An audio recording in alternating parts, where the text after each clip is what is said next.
The evening sun cast long shadows as Kaisen walked home. Another ordinary day fading into the past. But fate had other plans. A sharp scream cut through the air. His heart pounded as he saw her. Anya, his school crush, surrounded by a group of masked ninjas. Desperation took hold. He stepped forward, pleading for her release. A swift punch to his stomach sent him staggering back. But just as the ninjas were about to finish Anya, something awakened. Kaisen's vision blurred. He saw flashing glimpses of a kung-fu warrior from past unknown. His blue eyes turned red, and instinct took over. His body moved before thought: duck, strike, counter. A precise spin kick sent one attacker crashing. Another lunged forward only to be met with a powerful, well-placed punch that sent him reeling. He wasn't just fighting, he was dominating. Soon Kaisen defeated all the ninjas with his unknown kung-fu skills. Anya stood surprised, eyes wide in awe. As the last ninja collapsed, Kaisen stepped back, breath heavy, hands trembling. This wasn't him. He was just a simple software engineer. I don't know, he murmured, staring at his own fists. Unbeknownst to them, a crow-masked man watched them from afar, intrigued by Kaisen's abilities. The Kaisen 7 legend has just begun.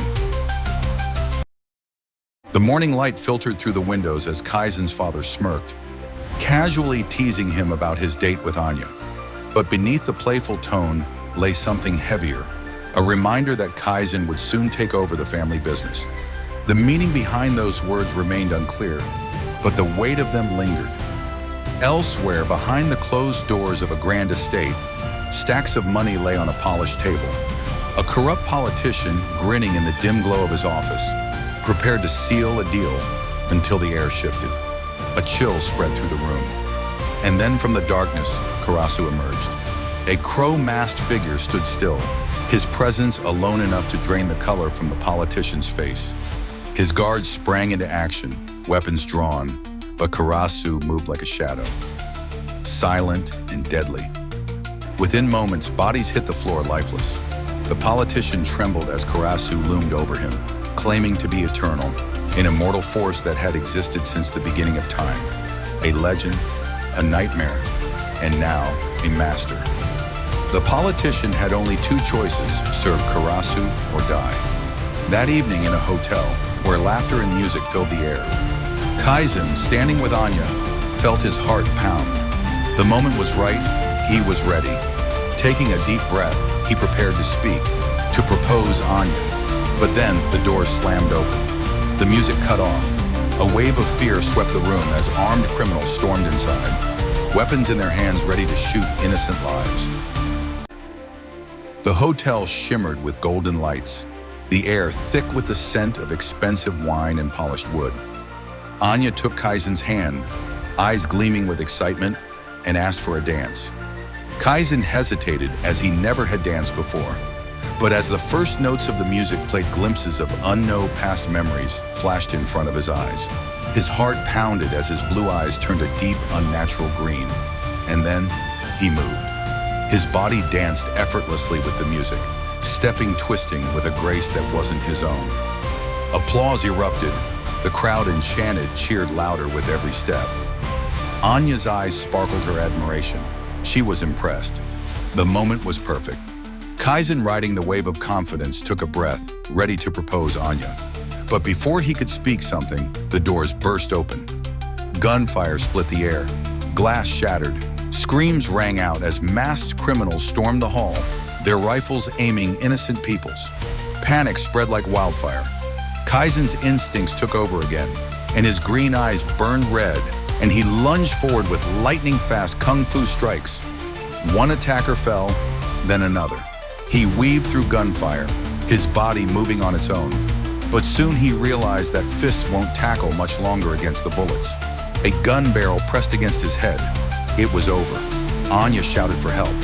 Kaisen, keeping his calm, closed his blue eyes and opened them again with a different color, a different skill. People were running, shouting, trying to protect their lives. Chaos raged around Kaisen, but inside his mind another vision struck. This time it was shadows of disciplined military soldier. His blue eyes turned more darker. His hands moved with deadly precision.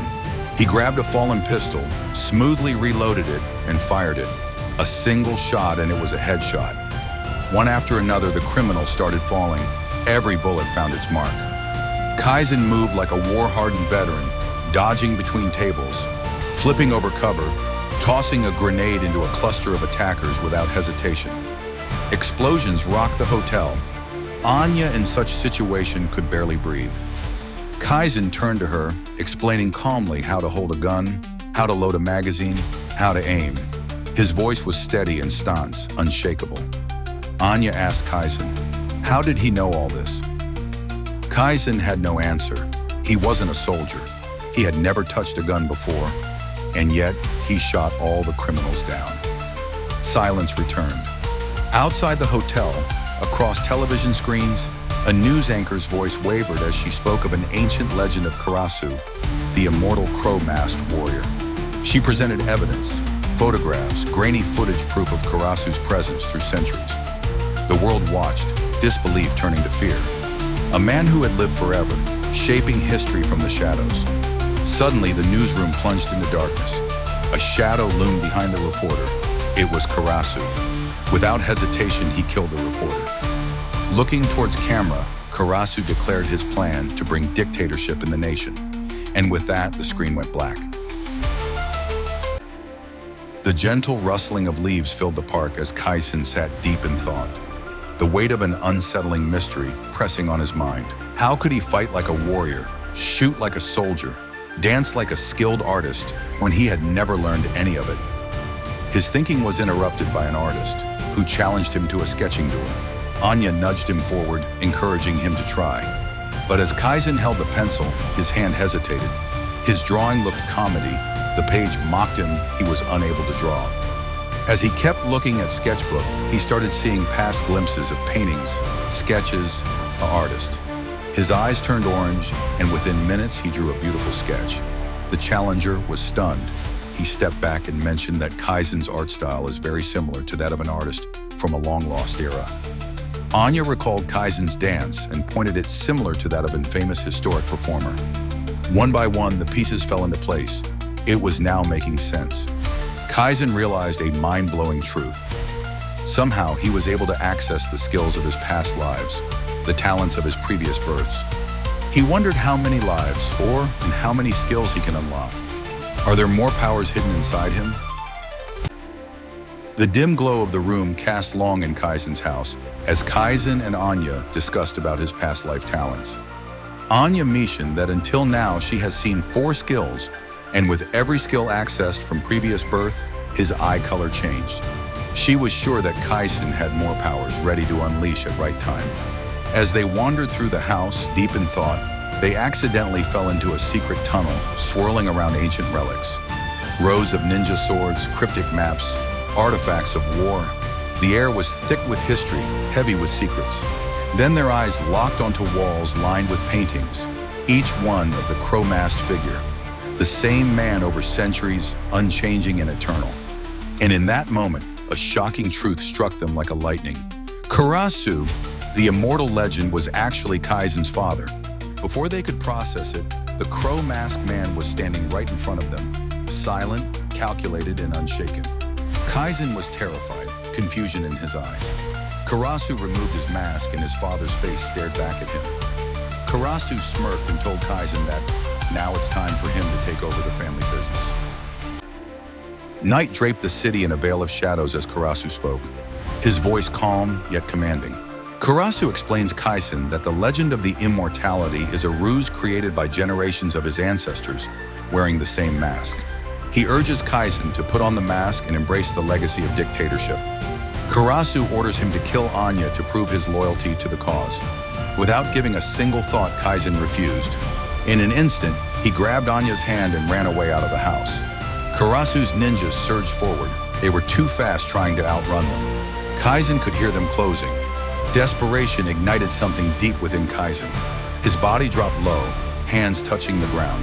He started running, not like a man, but like a 4-limbed beast, so fast that like of a cheetah. His eyes had turned yellow. Kaisen carried Anya on his back, but then an arrow pierced through Kaisen's leg. His sprint faltered and they collapsed. The ninjas closed in, circling him like vultures. Karasu stepped forward, his patience shattered. His fury was an inferno. He pointed his blade at Anya and called her an obstacle. He blamed Anya as a distraction in his son's way of becoming the next Karasu. Kaisen requested his father to leave Anya alone, but Karasu ignored Kaisen and was about to kill Anya. Kaisen breathed calmly and smirked. Suddenly his eyes changed again. This time, they turned purple. This time a sorcerer was awakened. The air crackled with purple energy as Kaisen rose from the ground, his eyes glowing. The ninjas hesitated for the first time. Karasu commanded, and the ninjas attacked with their blades. Kaisen made wrist symbol, and a barrier erupted, stopping the blades mid-air. The weapons vibrated, then shattered into dust. With a flick of his wrist, he sent the fragments flying back, piercing through the chest of the attackers. Karasu charged the attack, but Kaisen with a simple snap changed the reality. Karasu saw himself behind the bars. Kaisen teleported himself and Anya into the park. Anya leaned closer and kissed Kaisen. Surprisingly, when Kaisen looked back into Anya's eyes, her eyes were turned pink.